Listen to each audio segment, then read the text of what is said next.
Here I am with my S21 that has 21 lines as of the time of filming. So there are some Samsung S series phones that are able to have their screens replaced without opening out the back.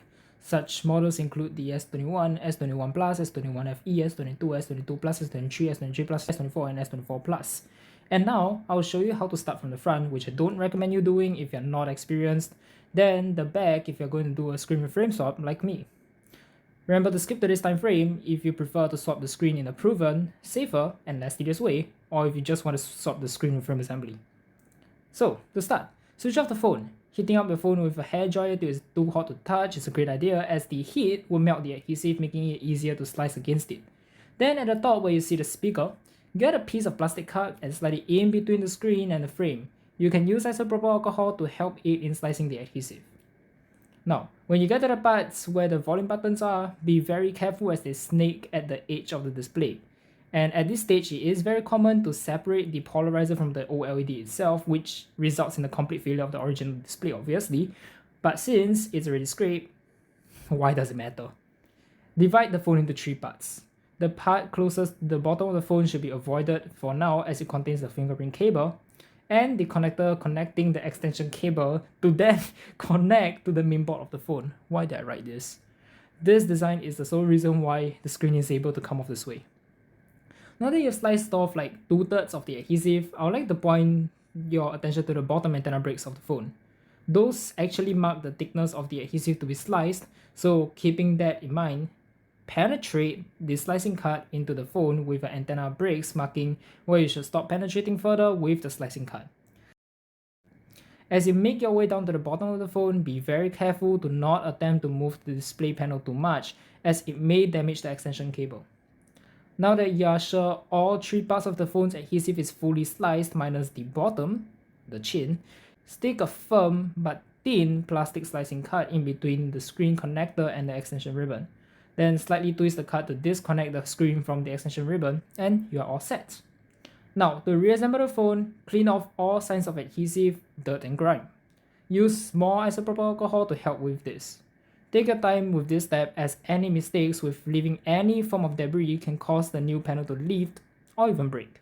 Apply the new adhesive on the frame of the phone, making sure the part sticking to the frame is fully stuck on. This is extremely important and I'd only recommend using template adhesive or tape adhesive at this point to prevent mess. Now, let's dry run the screen, or the new screen in short.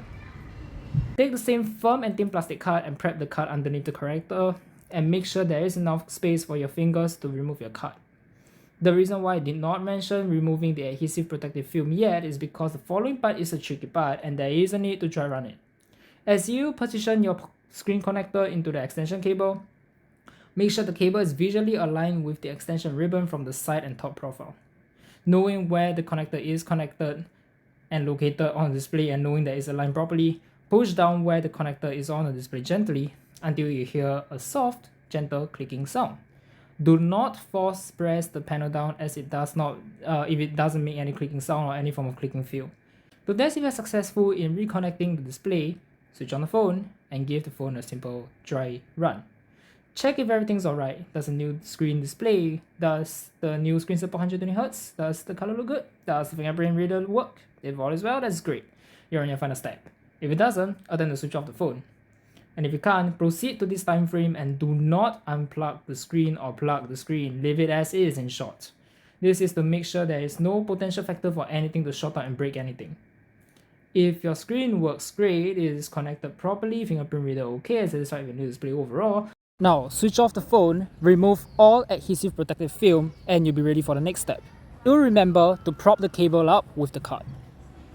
I am very sure your plastic card is still propping the display extension cable up. You may now remove the card by sliding it away, keeping in mind that you should be very gentle when removing the card. Don't lift it, don't slide outwards, remove the card by sliding it down carefully. There should not be any resistance as there is enough of a gap to remove the card. Now, apply even pressure on the screen where you know the adhesive is applied at, and voila! This is to make sure the screen is adhered properly to the frame, and I'd recommend using some books to put on the phone and leave it overnight as well to ensure the best seal possible.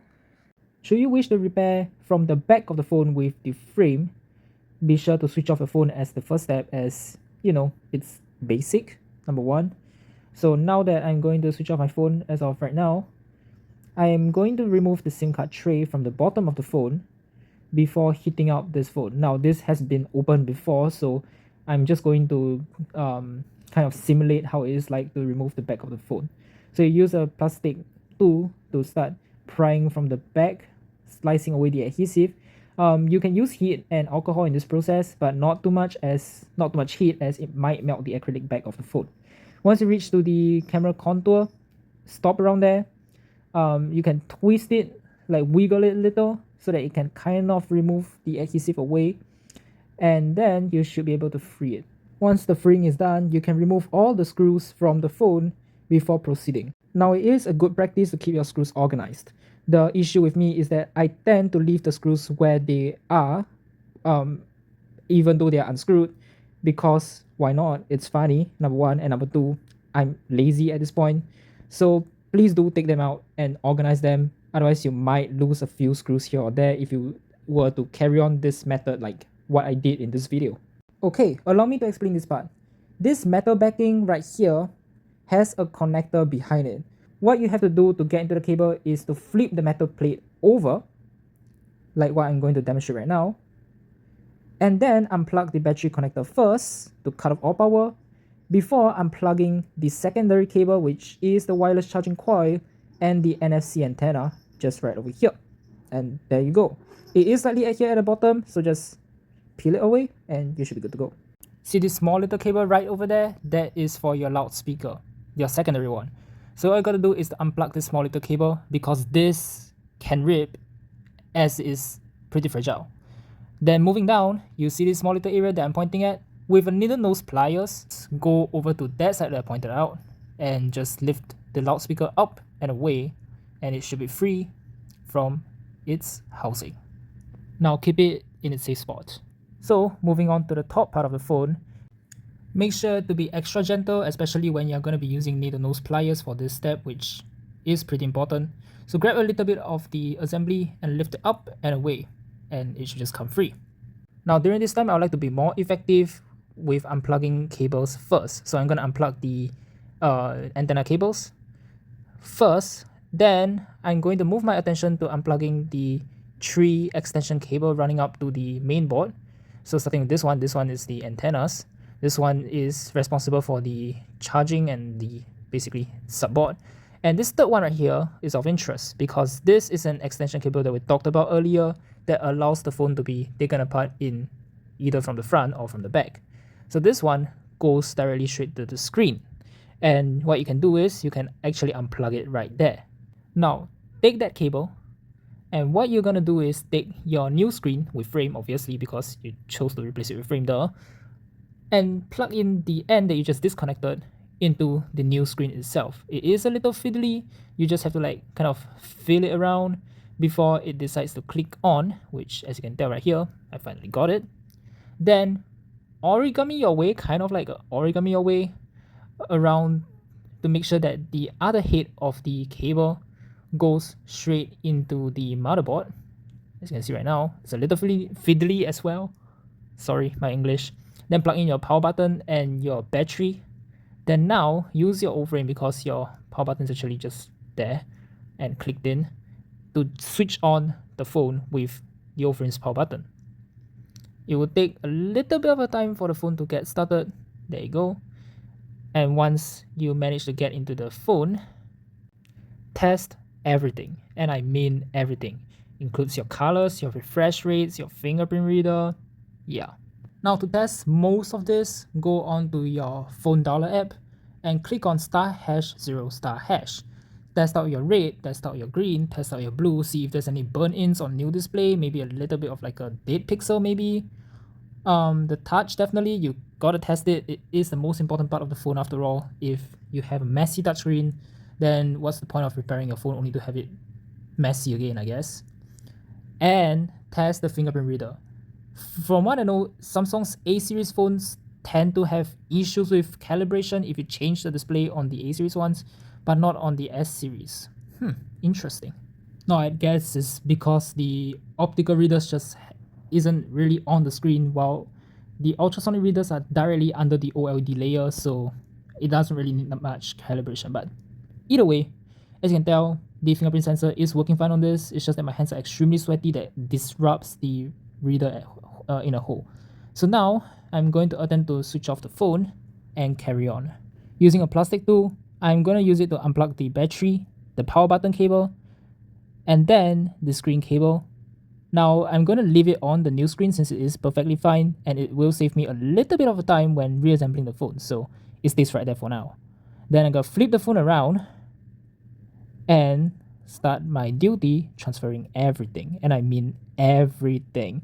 So as you can tell, there's no like cooling system on the new frame, so you've got to transfer that. That's the first thing that you should see and check. Number one, wasting no time, unscrew the 3 screws securing the subboard to the phone. So once that you've done that, use your needle nose pliers, as always, to grab it up and away. Now again, I don't really like taking out the screws from where they come from. Again, bad practice, but please do take them out. They are extremely important and they make it much easier for you to grab the parts out of the phone. And now, without unplugging the 2-inch extension cable, you can actually just do this. Don't worry too much about it. Just as long as you don't like tear the cables, they're fine. Slot in the sub board into the new screen with frame, and you can tighten it with the 3 screws securing the subboard. Now let's remove the battery. Do this slowly. Nobody should be getting hurt from this because batteries, when handled improperly, can start a fire. Use a plastic tool with plenty of isopropyl alcohol. Slot it in between the frame and the battery and slowly slice your way through the adhesive. It looks simple in the video because I've done it once, and please, it is never simple to begin with. I'm just doing this for demo purposes again. Remember to take your time and not risk your safety because battery is very risky in smartphones, especially when they are like pretty highly charged. Anyway, be sure to remove the plastic film from the adhesive before placing the battery down. I just didn't want to because I wanted to change the battery anyway. And then you can finally put on the bottom loudspeaker and screw in all screws securing the loudspeaker into the mid-frame of the phone. And once that you are done, you are just done for this part of the whole entire phone, and you only have the motherboard to work on. At this stage, you may transfer over your 5G millimeter wave antenna should you have any. This one's the international version, so it doesn't really have millimeter wave. Okay, let's go back to focusing on the motherboard. You may unplug the front-facing camera first, but do not yanking out because it has glue on it. So if you yank it out, you're gonna most likely damage the cameras or like just rip out the whole entire sensor. Use a SIM ejector tool and start poking it and like kind of scrape it out in this action. I can't describe it in words. Just watch the video. God dang it, I suck at describing. So once you got the glue out, you can just like throw away the glue and slowly remove the camera. If you face any resistance, cut off more glue, okay? Don't risk like, how much is one of those cameras anyway? I'm pretty sure the front-facing cameras are quite cheap. Yeah, just put them to a safe side first. Now, take a plastic spudger and lift the motherboard up, and then grab a little bit of the motherboard using your hands and lift it up and away and put it away to a safe place. As mentioned earlier, the graphite cooling system is stuck on the old frame and the new frame is simply absent. So use your needle nose pliers and slowly remove the pad to just then position it properly on the new frame before aligning it and then just sticking it back on. Now, it is a little harder if it's your first time transferring things to the new frame, which is totally fine because this is definitely not my first time. Then, now let's take a look at the vibration motor. So, right on the vibration motor, there is a small little groove for your pliers to lift the motor up and then use it to transfer the motor over to the new frame. Now, if you have the OEM part, the OEM frame, everything should be transferred for you by default. But if yours is like an aftermarket one, like mine, you are gonna do this all alone by yourself. Heard that the OEM parts also come with a new battery, so yeah, if you want to go for the OEM ones, it's much simpler, much safer anyway. Now take your 000 screwdriver set, and you see this antenna right here that we unplugged earlier on. There are 4 tri-wing screw bits, so you just remove the 4 screws from the phone. And once you finish removing the screws, the antenna should just come right off with no resistance. Now grab that antenna and put it on the new frame of the phone, and then use the same tri-wing bit screwdriver to just screw in and secure the antenna into place. Now grab your motherboard and just put the motherboard back into place.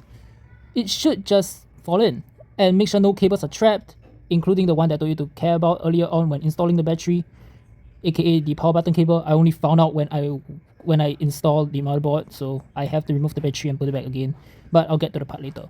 Then take a front facing camera, slot it down into place and plug it in. You should feel it secure. Now I'm going to plug in the rest of the cables before the battery cable, as no current should be flowing through when doing this, as you might short out the phone, number one. And as you can tell, I still missed out on the power button cable to plug in. This is where I actually realized my mistake. But either way, I have chosen to plug in the secondary loudspeaker right up there with the plastic piece first before I deal with the power button cable. Now, upon noticing that the power button cable is under the battery, I have to remove the battery and unplug the 3 extension cables, only to then put the battery back in, lift out the power button cable, and then plug in the 3 extension cables in. It isn't much of a worry if you don't really glue down my battery like I did, because I have planned on replacing the battery of this phone anyway. It is a worry if you have glued down the battery only to realize this happens, because you need to repeat the same pain-inducing process of this. But either way, now that once I'm done, you can line up the cable for the wireless charging coil, but that is not going to be doing much help. So instead, what I recommend doing is aligning the metal bracket first before pressing down on where the wireless charging cable connects. Then screw in all the screws securing the metal bracket, and then give the phone one last dry run. At this stage, if you're confident enough, you may glue down the back of the phone with whatever adhesive you like. Now, in my case, I'm waiting for a new battery replacement, so I just didn't really glue it down. If you're not confident, wait for the phone to switch on, test out everything again, and then glue down the back of the phone. But now, here's the fun part.